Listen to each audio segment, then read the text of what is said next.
Welcome to toppers club tech academy. स्वागत है आपका हमारे यूट्यूब चैनल में। मैं मुकेश आज आप लोगों के साथ डिस्कस करूंगा कुछ इंपॉर्टेंट एमसीक्यूज। सब्जेक्ट का नाम है soil mechanics. Soil mechanics subject के कुछ इंपॉर्टेंट एमसीक्यूज हम देखेंगे। तो आइए शुरू करते हैं और अपना पहला एमसीक्यू देखते हैं क्या है। पहला एमसीक्यू आपसे कह रहा है grain size of a soil indicated that. कोई ग्रेन साइज दिया है किसी भी सॉइल का, वो कह रहा है कि वो रिप्रेजेंट करता है, क्या रिप्रेजेंट करता है कि D10 जो है, D10 क्या है यहाँ लिख लेंगे। क्या दिया है? D10 दिया है। D10 कितना है? 0.005 mm। D10 की वैल्यू कितनी दी है? 0.005 mm। आगे पढ़ते हैं, कह रहा है D30 है 0.003 mm। D30 की वैल्यू कितनी दी हुई है? D30 की वैल्यू दी हुई है 0.003 mm। 0.003 mm। आगे बढ़ते हैं, कह रहा है D60 है 0.006 mm। D60 की वैल्यू क्या है? 0.006 mm। अब आपसे पूछ क्या रहा है? कह रहा है बताइए जो कोफिशिएंट ऑफ यूनिफॉर्मिटी है या यूनिफॉर्मिटी कोफिशिएंट है सॉइल का, उसकी वैल्यू क्या होगी।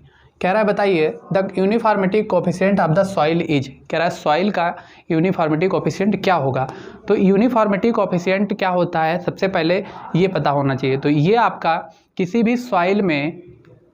भी सॉइल में जो सॉइल पार्टिकल्स हैं वो किस मात्रा में हैं या वो कितने वेल ग्रेडेड हैं, यूनिफॉर्मली डिस्ट्रीब्यूटेड हैं, उसको रिप्रेजेंट आपका कौन करता है? Grain size. और उसको रिप्रेजेंट कौन करता है? Uniformity coefficient. ठीक, तो आपको यहाँ से निकालना है यूनिफॉर्मिटी कोफिशिएंट, जिसको हम रिप्रेजेंट लिखते हैं CU से। किससे लिखते हैं? CU से।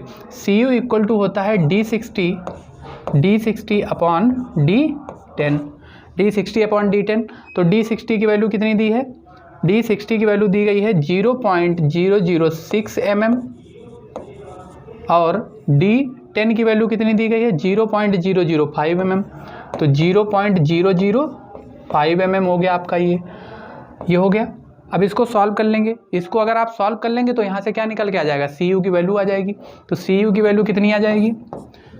इस दशमलव से ये दशमलव गया, क्या आ गया? 6/5। इसको सॉल्व करेंगे क्या आ जाएगा? 1.2। यूनिट क्या होगी? ये यूनिट लेस होगा। क्यों? क्योंकि यहाँ भी mm कैंसिल हो गया, तो ये क्या हो गया? यूनिट लेस क्वांटिटी हो गई। CU की वैल्यू कितनी आ गई? 1.2। अब ऑप्शन में देखते हैं कहीं 1.2 है? हाँ, ये D ऑप्शन सही हो गया। D ऑप्शन क्या हो गया? सही हो गया। चलिए आइए देखते हैं अगला क्वेश्चन देखते हैं। अगला क्वेश्चन है a well graded sand should have. कह रहा है एक वेल ग्रेडेड सैंड है, कह रहा है उसमें जो CU की वैल्यू है वो कितनी होनी चाहिए। तो वेल ग्रेडेड सैंड के लिए जो CU की वैल्यू होती है वो वेल ग्रेडेड लिख लेते हैं। क्या? फॉर वेल ग्रेडेड सैंड के लिए जो CU की वैल्यू होती है वो ग्रेटर देन और इक्वल टू 6.0 होती है। कितनी होती है? ग्रेटर देन और इक्वल टू 6.0 होती है। ऐसे ही आपका वेल ग्रेडेड ग्रेवल के लिए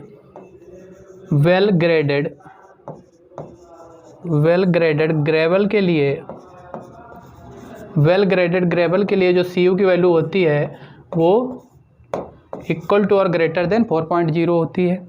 ठीक, यूनिफॉर्मली ग्रेडेड सॉइल के लिए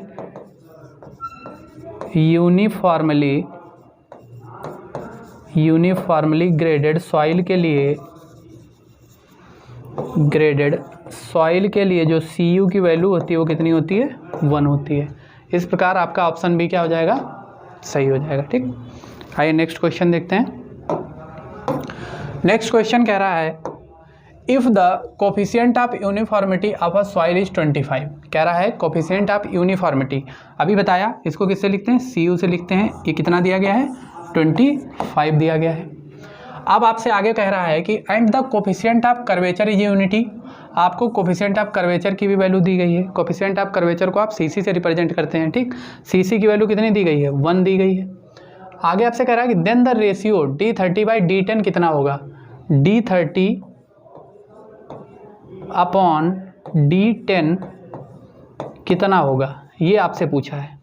ठीक, D30 अपॉन D10 कितना होगा ये आपसे पूछा है। आपको CU की वैल्यू दी है, CC की वैल्यू दी है। तो सबसे पहले CU का फार्मूला क्या होता है?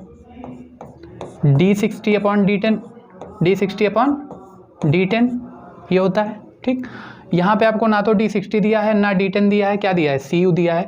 CU की वैल्यू पुट कर देंगे, क्या वैल्यू है 25 लिख दिया, यहाँ लिख दिया D60, यहाँ पे क्या लिख दिया D10 लिख दिया। अब यहाँ से अगर D60 की वैल्यू निकालें तो क्या आएगी, D60 की वैल्यू क्या आएगी 25 D10, 25 D10, ये आपकी किसकी वैल्यू आ गई, D60 की वैल्यू आ गई। ठीक, D60 की वैल्यू आ गई। अब आपको क्या पता है, CC पता है। CC का फार्मूला क्या होता है, CC का फार्मूला होता है D30 square upon D60 into D10, D60 into D10 ये होता है। CC की वैल्यू कितनी दी गई है, 1 दी गई है। D30 नहीं पता है आपको, D30 स्क्वायर ही रहने देते हैं। अपॉन में क्या, D60 की वैल्यू कितनी है 25 into D10, 25 into D10 into D10, ये कौन सा D10, ये वाला। और D60 की वैल्यू कितनी है 25 D10। तो इसको अगर सॉल्व करेंगे तो यहाँ 1 है, यहाँ क्या हो जाएगा D30 स्क्वायर अपॉन में ये 25 और ये हो जाएगा D10 का स्क्वायर। अब यहाँ से अगर आप क्या निकालें, D30 अपॉन D10 निकालें, D30 square upon D10 square निकालें तो क्या होगा, 25 यहाँ मल्टीप्लाई हो जाएगा, ये हो जाएगा 25, इसका रूट ले लें तो क्या हो जाएगा D30 upon D10 equal to 25 का वर्गमूल लेंगे तो कितना आएगा 5। यानी जो आपका रेशियो था D30 अपॉन D10 वो कितना आया 5 आया, यानी ऑप्शन डी इसका क्या हो जाएगा, सही आंसर हो जाएगा। ठीक, नेक्स्ट क्वेश्चन देखते हैं। If the geotechnical engineering lab, कह रहा है in the geotechnical engineering lab the pycnometer is used for the determination of, कह रहा है जियोटेक्निकल इंजीनियरिंग लैब में जो पिक्नोमीटर का यूज करते हैं हम, वो किस लिए करते हैं। तो ये आपको पता होना चाहिए हम किस लिए करते हैं, स्पेसिफिक ग्रेविटी मेजर करने के लिए करते हैं। किसके लिए करते हैं, स्पेसिफिक ग्रेविटी मेजर करने के लिए किसका यूज किया जाता है, आपका पिक्नोमीटर का यूज किया जाता है। ठीक, नेक्स्ट क्वेश्चन देखते हैं। नेक्स्ट क्वेश्चन है a geotechnical engineer test a soil, कह रहा है कि एक जियोटेक्निकल इंजीनियर एक सॉइल को टेस्ट करता है और क्या देखता है कि जो लिक्विडिटी इंडेक्स है वो कितना है 1.2 है। लिक्विडिटी इंडेक्स IL कितना है 1.2 है। कह रहा है which of the following state is the soil in, कह रहा है निम्नलिखित में से किस स्टेट में आपकी सॉइल होगी। ठीक, तो सॉइल किस स्टेट में होगी, वो लिक्विड स्टेट में होगी। किस में होगी, लिक्विड स्टेट में। ठीक, इन लिक्विड स्टेट सॉइल आपकी किस स्टेट में होगी, लिक्विड स्टेट में। अब ये जो आपका IL है, अगर इसकी वैल्यू आपकी ग्रेटर देन 1 हो जाती है तो आपकी सॉइल किस स्टेट में हो जाती है, लिक्विड स्टेट में हो जाती है। किस स्टेट में हो जाती है, लिक्विड स्टेट में हो जाती है। और यही अगर आपकी IL की वैल्यू 0 और 1 के बीच में हो जाती है, मीन्स कि 0 से आपका IL क्या हो जाए, बड़ा हो जाए, बट 1 से क्या रहे, छोटा रहे, 1 से क्या रहे, छोटा रहे, तो आपकी सॉइल कौन सी होगी, प्लास्टिक स्टेट में होगी। किस में होगी, प्लास्टिक स्टेट में होगी। सॉइल आपकी किस स्टेट में होगी, प्लास्टिक स्टेट में होगी। ऐसे ही अगर आपका जो IL है या लिक्विडिटी इंडेक्स, IL क्या है यहाँ, लिक्विडिटी इंडेक्स, अगर उसकी वैल्यू 0 से क्या हो जाए, छोटी हो जाए, अगर IL की वैल्यू क्या हो जाए, लेस देन 0 हो जाए, क्या हो जाए, लेस देन और इक्वल टू 0 हो जाए, तो क्या होगा, तो आपकी जो सॉइल है वो आपकी सॉलिड स्टेट या फिर सेमी सॉलिड स्टेट में होगी। सॉलिड स्टेट अथवा सेमी सॉलिड स्टेट में होगी, सेमी सॉलिड स्टेट में होगी। ठीक, अब आपको ये क्वेश्चन ऐसे भी पूछ सकता है कि बताइए कि लिक्विडिटी इंडेक्स की वैल्यू कितनी हो कि सॉइल आपकी सेमी सॉलिड स्टेट में हो, अथवा अगर पूछ ले कि लिक्विड स्टेट में हो या पूछ ले प्लास्टिक स्टेट में हो, तो आप यहाँ से बता सकते हैं कि अगर IL की वैल्यू 1 से ज़्यादा है तो आपकी लिक्विड स्टेट में सॉइल है। जैसे इस क्वेश्चन में है लिक्विडिटी इंडेक्स कितना है 1.2 है, IL की वैल्यू 1 से ज़्यादा है तो सॉइल किस में हो गई, लिक्विड स्टेट में हो गई। ऐसे ही अगर आपका पूछ लेता है कि 0 और 1 के बीच में है तो प्लास्टिक स्टेट में होगी, और अगर 0 से छोटा हो जाता है तो क्या होगा, सॉलिड स्टेट या सेमी सॉलिड स्टेट में होगी। ठीक, नेक्स्ट क्वेश्चन आपके स्क्रीन पर ये रहा, क्या है, कह रहा है the most accurate method of determining the water content in a sample of soil is, कह रहा है इनमें से कौन सा मेथड सबसे एक्यूरेट होता है फॉर वाटर कंटेंट डिटर्मिनेशन। तो ये जो 4 मेथड दिए गए हैं, sand bath method, calcium carbide method, oven drying method और एल्कोहल मेथड, ये चारों मेथड आपके वाटर कंटेंट डिटर्मिनेशन के मेथड हैं, ठीक है। तो इसमें सबसे ज़्यादा जो एक्यूरेट मेथड होता है वो होता है आपका ओवन ड्राइंग मेथड। कौन सा? Oven drying method. Option C इसका क्या हो जाएगा? सही हो जाएगा। अब अगर आप बात कर लें इसमें सैंड बाथ मेथड की, तो ये जो आपका सैंड बाथ मेथड होता है इसमें कुछ अलग नहीं होता है, सेम प्रोसीजर होता है जैसे आपका वाटर कंटेंट डिटर्मिनेशन में होता है या ओवन ड्राइंग मेथड में होता है। वाटर कंटेंट डिटर्मिनेशन के सेम मेथड आपका सैंड बाथ में होता है। सिर्फ इसमें ये होता है कि आपकी जो सॉइल होती है, जो वेट सॉइल होती है, उसकी जो ड्राइंग होती है वो कहाँ की जाती है? सैंड बाथ में की जाती है। ड्राइंग कहाँ की जाती है? ड्राइंग इन सैंड बाथ, ठीक। सिर्फ इतना सा अंतर होता है, बाकी सारा चीज़ सेम होता है। अगर आप कैल्शियम कार्बाइड मेथड की बात करेंगे तो जो आपका कैल्शियम कार्बाइड मेथड होता है इसमें क्या होता है? ये सबसे ज़्यादा एक्यूरेट मेथड है। कौन सा मेथड है? ये एक्यूरेट और क्विक मेथड है। कौन सा? क्विक मेथड है, ठीक है। एक्यूरेट और क्विक मेथड है। अगर आप बात करें एल्कोहल मेथड की, इसमें मेथिलेटेड स्पिरिट का यूज किया जाता है। किसका किया जाता है? मेथिलेटेड स्पिरिट का यूज किया जाता है। स्पिरिट का यूज किया जाता है, ठीक। मेथिलेटेड स्पिरिट का यूज किया जाता है, ठीक। तो इसका क्या हो गया कि मोस्ट एक्यूरेट मेथड कौन सा होता है? ये आपका ओवन ड्राइंग मेथड होता है। और ये कैसा मेथड है? ये एक लैब टेस्ट है। कैसा है? लैब टेस्ट है, ठीक। नेक्स्ट क्वेश्चन देखते हैं। नेक्स्ट क्वेश्चन है which one of the following expresses the degree of disturbance of undisturbed clay sample due to remoulding. कह रहा है इसमें से कौन सा टर्म आपका रिप्रेजेंट कर रहा है किसको? डिग्री ऑफ डिस्टर्बेंस को। डिग्री ऑफ डिस्टर्बेंस को तो आपको पता है कि इसमें से कौन सा रिप्रेजेंट कर रहा है? आपका सेंसिटिविटी यूज कर रहा है। कौन सा? सेंसिटिविटी रिप्रेजेंट कर रहा है। सेंसिटिविटी को हम ST से रिप्रेजेंट करते हैं, ST से। और इसको लिखते कैसे हैं? इसको आप लिखते हैं compressive strength CU remould upon CU undisturbed, यानी compressive strength in remould state और compressive strength in undisturbed state, ठीक। तो इसका ऑप्शन क्या हो जाएगा? सी ऑप्शन सही हो जाएगा। Sensitivity is the right answer for this question. Next question देखते हैं।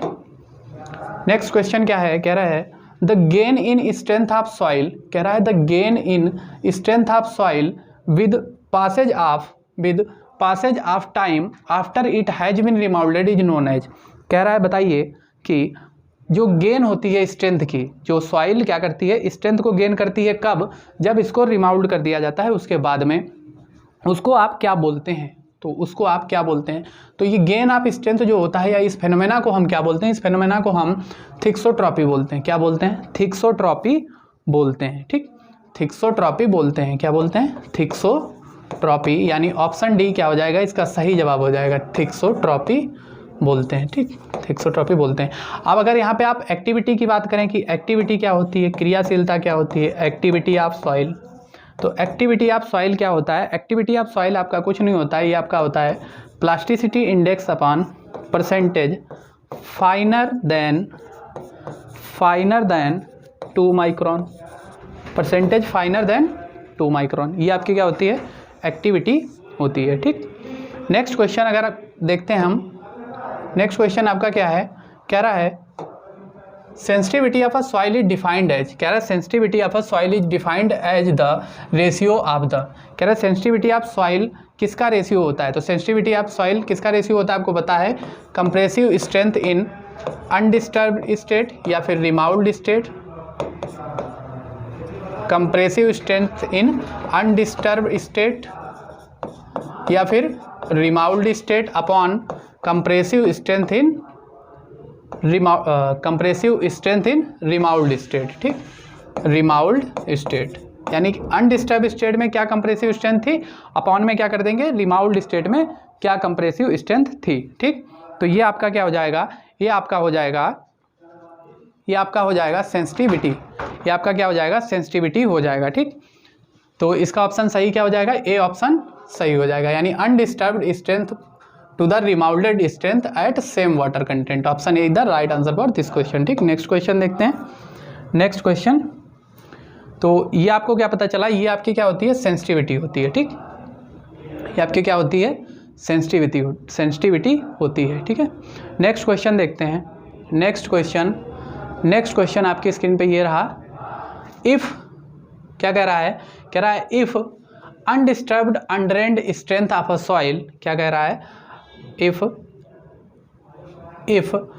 Undisturbed undrained strength of a soil is 40.5 kilo newton per metre square, 40.5 kilo newton per metre square, and its remoulded undrained strength is 26.6 kilo newton per metre square, the sensitivity of clay will B.